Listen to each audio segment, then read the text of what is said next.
Assalamualaikum warahmatullahi wabarakatuh. Yang saya hormati pengasuh dan ketua Yayasan Pondok Pesantren Zainul Hasan Genggong, yakni Kiai Haji Hasan Mutawakil Alallah SHMM. Yang saya hormati Rektor Universitas Islam Zainul Hasan Genggong, Bapak Abdul Aziz Wahab BAMAG. Yang saya hormati dosen pembimbing 1, Ibu Dr. Wahyu Lestari MPD. Yang saya hormati dosen pembimbing 2, Bapak Ahmad Ilzamul Hikam MPD.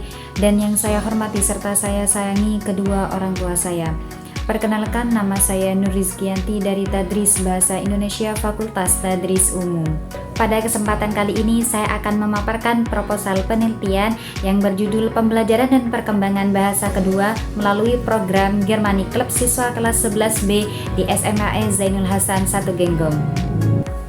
Karena kita membahas tentang bahasa kedua, alangkah baiknya kita membahas sedikit tentang apa itu bahasa. Mungkin yang sering kita dengar, yang sering kita ketahui adalah bahasa sebagai alat komunikasi.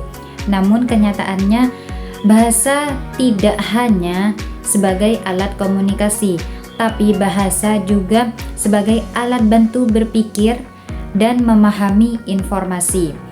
Apalagi di era globalisasi sekarang, khususnya siswa, tidak hanya cukup memahami satu bahasa saja, tapi juga perlu memahami bahasa kedua, khususnya bahasa asing.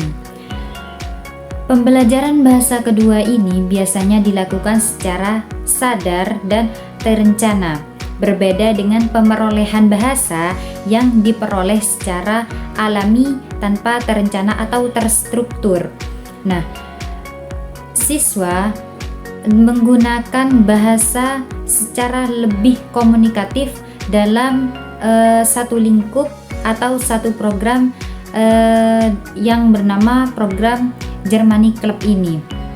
Bahkan di dalam Al-Quran juga dijelaskan bahwa keberagaman bahasa itu merupakan tanda kebesaran Allah.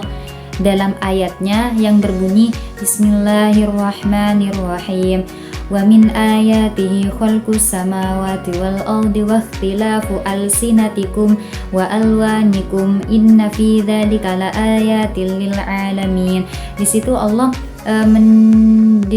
menjelaskan tentang perbedaan atau keragaman bahasa.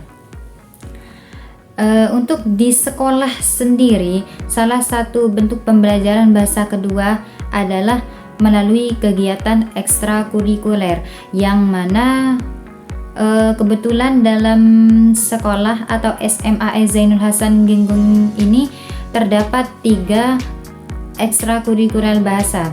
Yang pertama ada English Club, ada Arabic Club, dan ada Germany Club.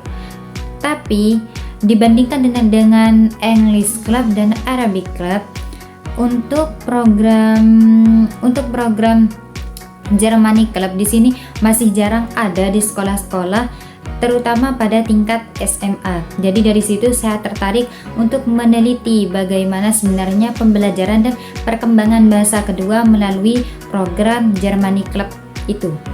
Nah, selanjutnya ada fokus masalah. Jadi penelitian ini saya fokuskan pada pembelajaran dan perkembangan bahasa kedua di SMAE Zainul Hasan 1 Genggong, khususnya pada kelas 11B. Nah, Germany Club ini saya lihat sebagai wadah yang cukup menarik dan komunikatif, efektif, karena siswa bisa belajar bahasa Jerman di luar kelas dengan lebih santai dan komunikatif. Selanjutnya, rumusan masalah. Dari fokus masalah tersebut saya merumuskan 2 pertanyaan utama. Yang pertama, bagaimana proses pembelajaran bahasa kedua dalam program Germany Club?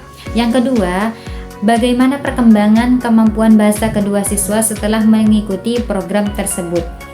Selanjutnya, tujuan penelitian. Tujuan dari penelitian ini sebenarnya sejalan karena menjadi jawaban dari rumusan masalah tadi. Jadi saya ingin mendeskripsikan bagaimana proses pembelajarannya dan juga melihat bagaimana perkembangan kemampuan bahasa kedua siswa setelah ikut program Germany Club.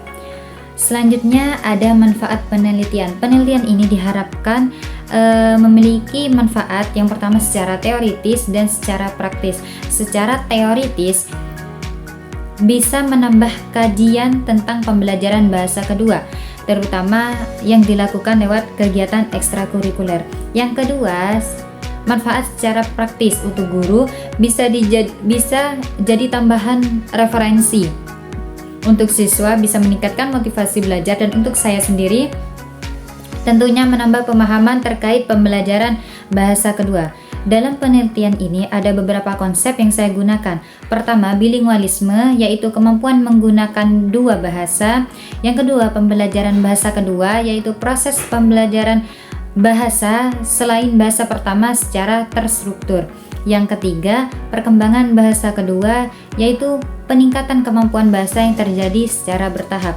Selain itu, ada juga faktor yang memengaruhi seperti motivasi belajar, minat belajar, lingkungan belajar, dan metode yang digunakan. Germany Club tidak hanya dilihat sebagai kegiatan tambahan, tapi juga sebagai ruang belajar bahasa yang lebih aktif. Saya juga menggunakan beberapa penelitian terdahulu sebagai pembanding dan penguat. Kemudian kerangka konseptual penelitian ini menggambarkan hubungan antara kegiatan Germany Club dengan perkembangan bahasa kedua siswa. Selanjutnya, penelitian ini menggunakan pendekatan komunikatif karena saya ingin memahami prosesnya secara mendalam, tidak hanya menjelaskan secara statistik atau angka-angka saja. Jenisnya adalah studi kasus yang fokus pada satu program, yakni Germany Club. Dalam hal ini saya juga terlibat langsung namun hanya sebagai pengamat di lapangan saja. Untuk data yang saya gunakan, data primer dan sekunder. Data primer saya ambil langsung dari pembina dan siswa, sedangkan data sekunder dari buku, jurnal, dan dokumentasi. Teknik pengumpulan datanya melalui observasi, wawancara, dan dokumentasi. Observasi yang saya lakukan adalah non-partisipan, jadi saya hanya mengamati tanpa terlibat langsung dalam pembelajaran atau proses pembelajaran bahasa kedua, yakni pada Germany Club. Selanjutnya wawancara saya lakukan pada pembina program Germany Club satu orang. Selanjutnya ada juga pada siswa yang mengikuti program Germany Club. Untuk dokumentasi saya ambil dari kegiatan proses pembelajaran dan proses wawancara. Selanjutnya analisis data. Yang analisis data dilakukan dalam 3 tahap. Pertama, reduksi data, yaitu pemilihan data yang relevan dengan penelitian ini. Yang kedua, penyajian data, yaitu data disusun agar mudah dipahami. Yang terakhir ada penarikan kesimpulan. Untuk memastikan data ini valid, saya menggunakan beberapa uji seperti uji kredibilitas, uji dependabilitas, transferabilitas, dan konfirmabilitas. Tujuannya supaya data yang diperoleh benar-benar bisa dipercaya. Selanjutnya, daftar pustaka. Daftar pustaka diambil sebagai sumber dari tulisan ini yang diambil dari beberapa jurnal, artikel, dan wawancara. Selanjutnya ada dokumentasi wawancara tahap awal yang saya lakukan dengan pembina program Germany Club secara online menggunakan Google Form. Jadi mungkin hanya itu yang bisa saya sampaikan, kurang lebihnya saya mohon maaf sebesar-besarnya. Wassalamualaikum warahmatullahi wabarakatuh.